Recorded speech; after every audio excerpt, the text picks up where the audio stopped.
Hello. Good morning. It is cold outside. It's cold in here. I know. But we want to welcome you to another edition of Keys and Coffee. I'm Bradley. I'm Lauren.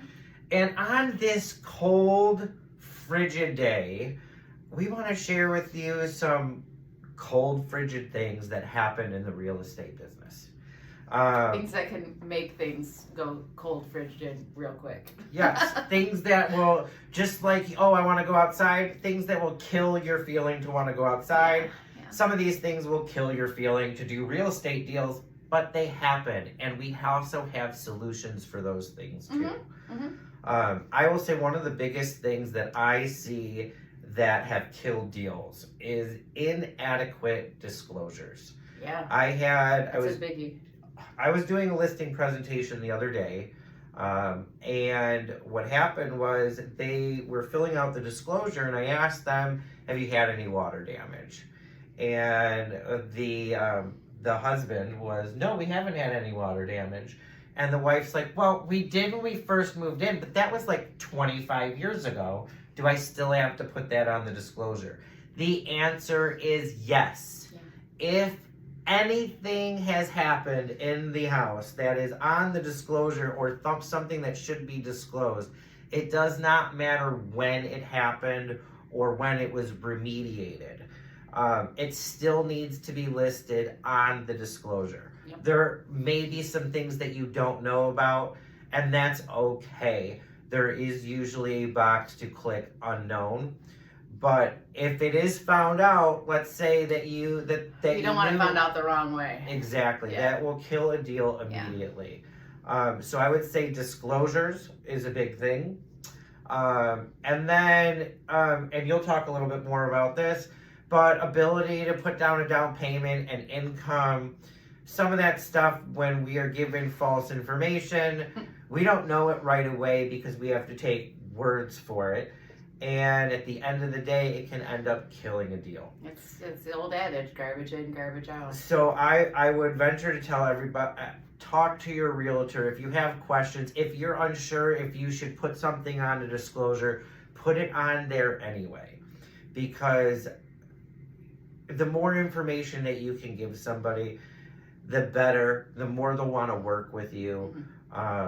And you'll be able Shows to you're being upfront and transparent. You don't want to ever be seen as not being that in this business, for sure. So that's what I would say about on my end is as the main thing. That is something to really be mindful about.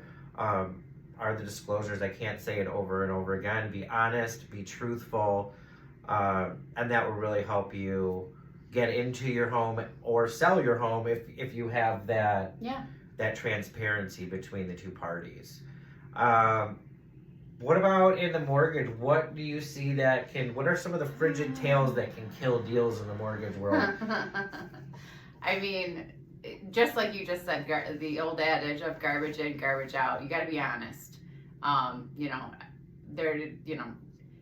If you don't work 40 hours a week, don't tell me you work 40 hours a week because I'm going to back it up with pay stubs. So income is really important.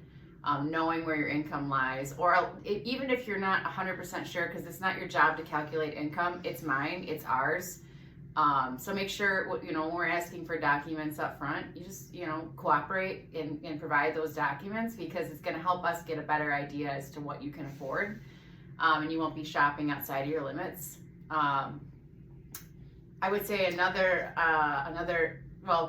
most loan programs will allow you to go up to 50% debt to income ratio, which is your total debt compared to your total income in a percentage form.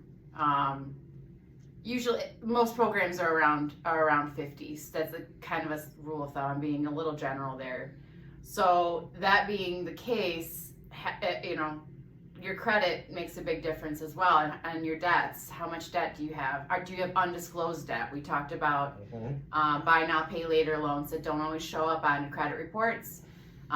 Disclosing those, or at least providing bank statements that show those payments, that's really important, because that can kill a deal easily. If all of a sudden we get a bank statement and you have 3 Klarna payments that put you over that 50, now now our findings in the computer may not reflect accurate pre-approval. Just kind of like that loan That's a big deal. that gentleman that I sent you recently.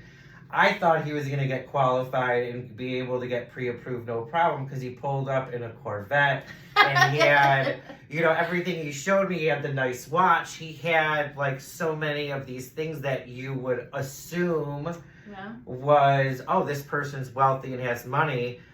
But what happens is they, like you were trying to Overextended say, credit. Yeah. is all these things they make payments on their car, right? They make payments on some of these things, and what ends up happening to their credit at that point? Well, if you make the payments, it helps your credit. But if you're not making your payments, obviously so keeping your payments on time it's going to help your credit score tremendously. Making sure that things don't slide into collections, that's a big one too. A lot of people, you know, I mean, we see it more often than we don't. Medical debts end up falling into collections. A lot of times there's ways, depending on the loan program, so it really is, I'm speaking in a lot of generalities right now because it kind of depends on it's a situation, a case by case situation, I should say. But yeah, credit score, I mean, you know, you have to have a decent credit score. A lot of times, you know, if I see a bad credit score, things aren't paid on time. That's the biggest thing that takes a hit to your credit score. What's the first thing you would tell somebody to do to repair their credit?